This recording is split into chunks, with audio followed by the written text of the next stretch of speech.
प्रधानमंत्री जब आदेश देते हैं शीघ्र ही उसका इम्प्लीमेंटेशन हो जाना चाहिए। याद रखना है कि खाड़ी में युद्ध चल रहा है, कोई अभी संभावना नहीं है कि ये युद्ध समाप्त होने वाला है। एनर्जी रिक्वायरमेंट भारत का है, इसके ऊपर बहुत बाधा पड़ेगी। अगर ये युद्ध कल खत्म भी हो गया, इसका विराम भी हो गया, तो 3 से 4-5 महीने लगेंगे इस स्थिति को सुधारने के लिए। देश में प्रधानमंत्री जी ने बहुत बड़ी अपील की है। प्रधानमंत्री जी लगातार जो है देश की जनता से भी अपील कर रहे हैं और अपने जो साथी हैं, जो कार्यरत हैं, उन लोगों से भी अपील कर रहे हैं कि कम से कम जो है ईंधन को खर्च किया जाए। ऐसे में तमाम लोग जो है उस अपील को जो है बहुत अच्छे तरीके से उसका पालन कर रहे हैं। और ऐसे में हमारे साथ में बातचीत करने के लिए बिहार के माननीय राज्यपाल सैयद हसन जी हैं। बहुत बहुत स्वागत सर आपका, सबसे पहले तो अपना कीमती समय देने के लिए। सबसे पहले तो आपके काफ़िले के बारे में, क्योंकि राज्यपाल जी का काफ़िला है, इतना बड़ा काफ़िला चलता है, आप 2 गाड़ियों में सामने हमें दिखे, क्या कुछ कहना चाहेंगे? प्रधानमंत्री जी की अपील का कितना बड़ा असर है और क्या कुछ आप कहना चाहेंगे उसके बारे में? देखिए, माननीय प्रधानमंत्री जब आदेश देते हैं या किसी को एक उदाहरण के तौर पे प्रकट करते हैं कुछ, तो मैं समझता हूँ कि शीघ्र ही उसका इम्प्लीमेंटेशन हो जाना चाहिए। और मैं समझता था कि अगर मैं ही एक फर्स्ट सिटीज़न के नाते बिहार के इसका एक उदाहरण दूँ तो सबसे अच्छा होगा। इसीलिए मैंने कटौती की है। पटना में भी गाड़ियों की कटौती की है, दिल्ली में आया हूँ तो दिल्ली में भी इसकी कटौती है पूरी हद तक।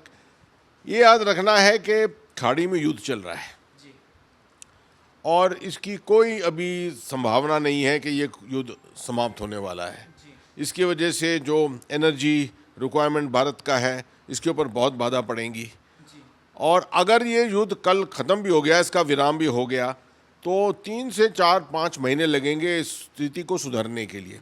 तो ये मैं समझता हूँ कि हर सदस्य को, हर सिटीज़न को देश के ये समझना चाहिए और जिससे जितनी कटौती कर सकते हैं वो ईंधन की या किसी तरह की एनर्जी की कंजम्पशन की, मैं समझता हूँ वो कम होगा। ये तो ज़रूरी बात है। तो जब प्रधानमंत्री जी ने कहा है ऐसा, तो मैं समझता हूँ कि हम सबको इसके ऊपर पालन करना चाहिए। आज आप अभिषेक ब्रह्मचारी जी के आश्रम भी आए महाराज जी के। सबसे पहले तो कैसा अनुभव आपका रहा है, कैसा क्या कुछ कहना चाहेंगे? देखिए, मैं स्वामी जी से पहले भी मिला था। रोहित जी उनको घर भी लाए थे, उनके साथ वहाँ मेरा थोड़ा डिस्कशन भी हुआ था। और उसी दिन मैंने तकरीबन 2 महीने पहले, 2.5 महीने पहले मैंने एक आश्वासन दिया था कि मैं आश्रम आऊँगा ज़रूर। तो जैसे ही दिल्ली आया वापस मैंने शीघ्र ही बात की रोहित साहब से और कहा कि कोई ना कोई एक अपॉर्चुनिटी निकालिए जिससे मैं आऊँगा आपके पास। तो आया मैं और देख रहा हूँ मैं यहाँ पर क्या सिंप्लिसिटी के साथ कितनी बढ़िया यहाँ पर आप लोगों ने वातावरण बनाया हुआ है अपना। मैं समझता हूँ ये उदाहरण है पूरे सब देशवासियों के लिए कि इस तरह की ज़िंदगी बितानी देश के लिए सबसे अच्छी चीज़ है ये। लगातार महाराज जी गाय, गंगा, गायत्री की बात करते रहते हैं। देश में भी जब से प्रधानमंत्री जी आए हैं, तमाम गाय को लेकर बड़ी मांग उठी है, सुरक्षा को लेकर। कैसे क्या कुछ कहना चाहेंगे? करपात्री जी से जुड़ा हुआ आश्रम भी है। देखिए, सनातन धर्म में ये तो असली बात है, ये तो खासियत है।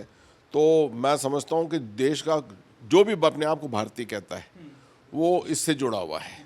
ठीक है, गाय के साथ, गाय के प्रोग्रेस के साथ जो है किसी ना किसी तरह हम सब जुड़े हुए हैं। तो अगर कोई भी अपॉर्चुनिटी ऐसी मिलती है, मैं समझता हूँ कि बहुत बढ़िया अपॉर्चुनिटी है। आप बिहार में नई सरकार बनी है, कैसे देख रहे हैं नई सरकार को और आने वाले दिनों में बिहार की तरक्की को कैसे देख रहे हैं?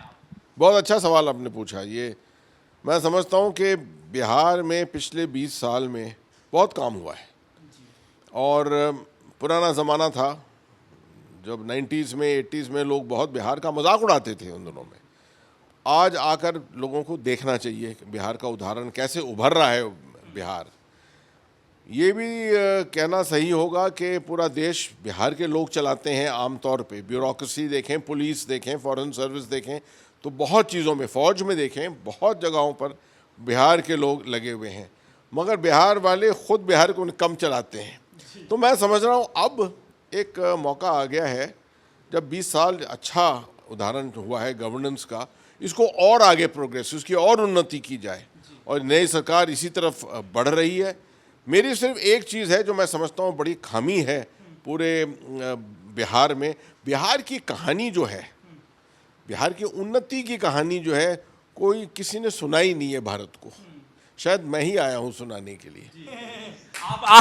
आपने क्या बदलाव महसूस किए, क्योंकि आपको नई जिम्मेदारी दी गई है बिहार की, तो कैसे इसको आप बताना चाहेंगे? क्या एक ज़माना था जब लोग बिहार जाना भी नहीं चाहते थे, कोई मतलब टूरिस्ट के तौर पे। अब आप देखिए बिहार का की संस्कृति देखिए आप, नालंदा, ठीक है, बोध गया, वो पूरा नालंदा का कॉरिडोर, क्या ज़बरदस्त टूरिज्म पोटेंशियल है वहाँ पर।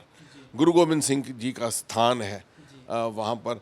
आप बाकी इर्द गिर्द के जो इलाके हैं, मोतीहारी आप जाइए, उधर का इलाका देखें, 80% यहाँ का प्रोडक्शन जो आपका इसका है वो मखाने का प्रोडक्शन जो है, दुनिया का 80% प्रोडक्शन बिहार से आता है। कितने लोगों को भारत में मालूम है इसका? आजकल सब उंगलियां उठाकर और मखाना खाते हैं, मगर उनको ये मालूम नहीं है कि कहाँ से ये मखाना आ रहा है।